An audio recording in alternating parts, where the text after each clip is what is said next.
Christmas హడావిడి ముగిసింది. సామాన్యుల నుంచి సెలబ్రిటీల వరకు చాలామంది ఈ పండుగని సెలబ్రేట్ చేసుకున్నారు. హీరోయిన్ల నుంచి హాట్ బ్యూటీస్ వరకు దాదాపు ప్రతి ఒక్కరూ ఫోటోలని తమ సోషల్ మీడియా అకౌంట్స్లో పోస్ట్ చేశారు.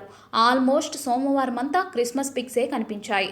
మిగతా వాళ్ళ సంగతి పక్కన పెడితే mega family Christmas celebrations pic మాత్రం వైరల్గా మారిపోయింది. ఏ పండుగ వచ్చినా సరే మెగా ఫ్యామిలీలో దాదాపు అందరూ కలిసి సెలబ్రేట్ చేసుకుంటూ ఉంటారు.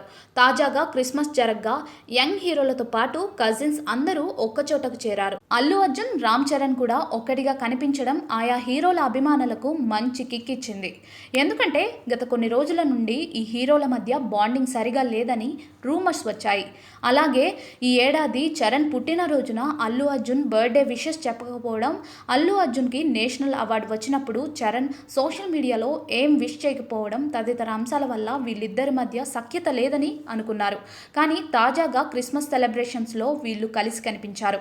వరుణ్ తేజ్, నిహారిక, ఉపాసన, అల్లు స్నేహ, లావణ్య త్రిపాఠి, సాయి ధరమ్ తేజ్, వైష్ణవ్ తేజ్, అల్లు శిరీష్ కూడా ఈ పిక్లో ఉన్నారు.